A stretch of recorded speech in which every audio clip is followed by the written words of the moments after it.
Dilatação. Quais são as equações e tudo que você precisa saber para resolver os primeiros exercícios desse conteúdo, você vai encontrar aqui na aula que está começando agora.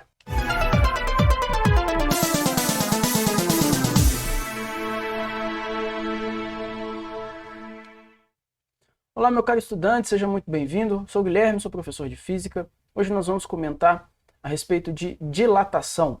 Um fenômeno bem comum, fenômeno que todos nós conhecemos bem. Esse conteúdo está presente na ementa do segundo ano do ensino médio e é muito comum em provas de nível básico, do tipo PISME e Enem. Então você está no segundo ano do ensino médio, está se preparando para o PISME, está se preparando para o Enem, esse conteúdo é importante para você. Antes da gente continuar, eu gostaria de lembrar que o material que está sendo utilizado nessa aula está disponível para você no link que está na descrição desse vídeo.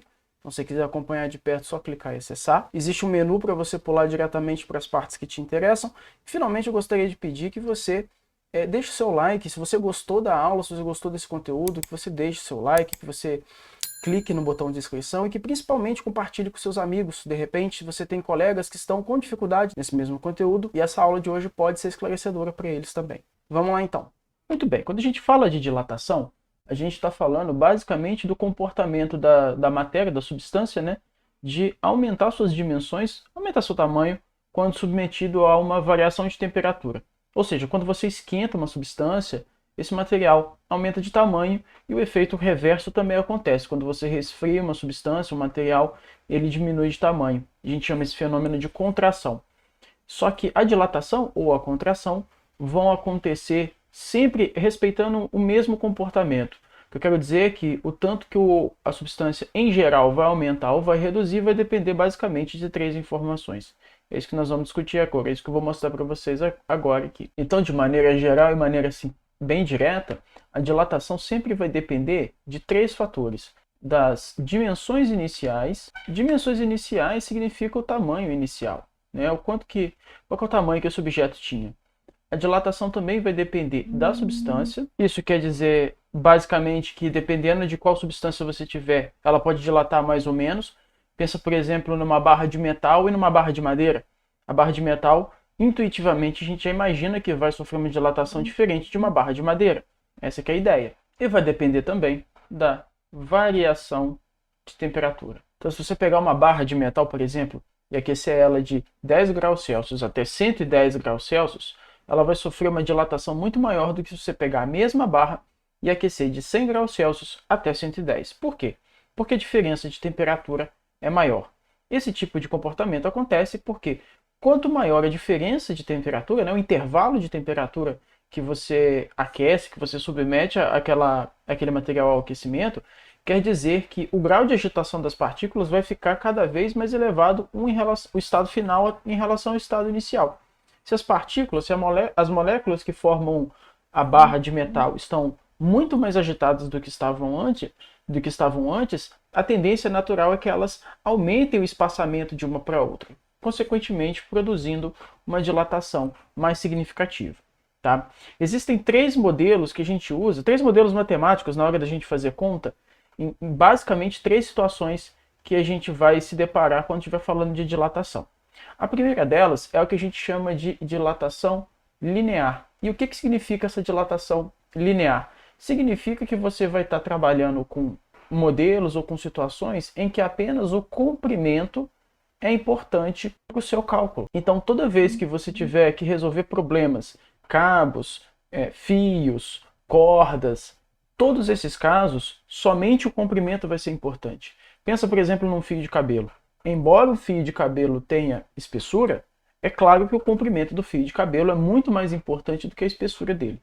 Então, nesse caso, a gente tem o que a gente chama de dilatação linear, que é apenas em uma dimensão. Quando você tem duas dimensões que são importantes, você tem o que a gente chama de dilatação superficial, que é uma dilatação que mais importante é a área envolvida, é a área superficial envolvida. Então, exemplos de situações que você vai ter dilatação superficial. Dilatação de uma placa, dilatação de uma chapa, tá? Ou então se você pensa numa chapa que faz o revestimento interno de uma fornalha, né? Você precisa saber o quanto que aquela placa vai aumentar ou vai diminuir a sua área superficial.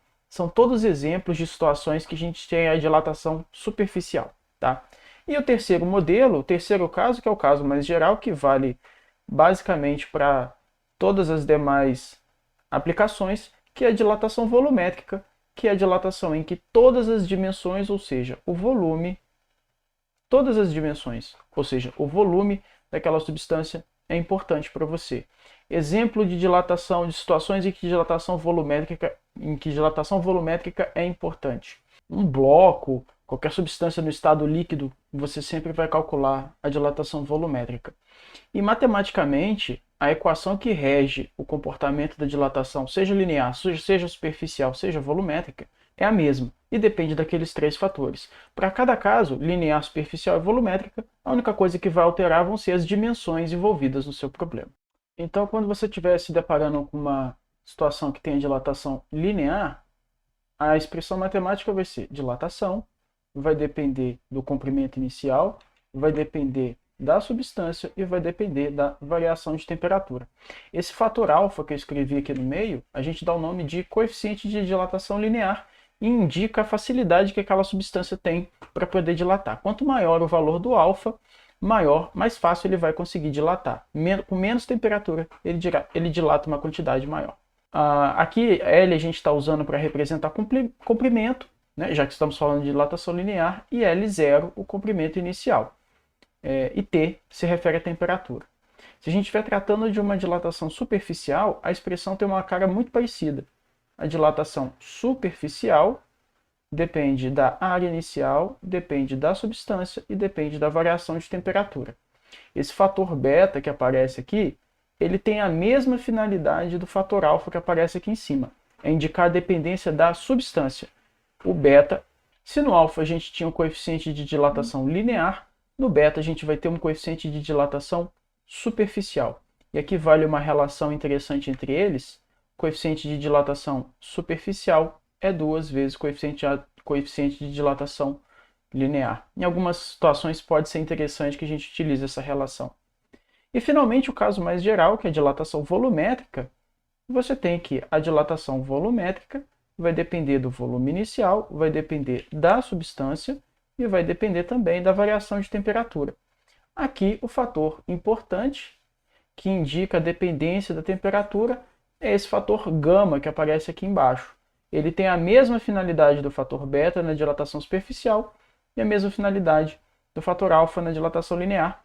E aqui o gama a gente chama de coeficiente de dilatação volumétrica. A gente relaciona o gama com o alfa, gama igual a 3 vezes o alfa.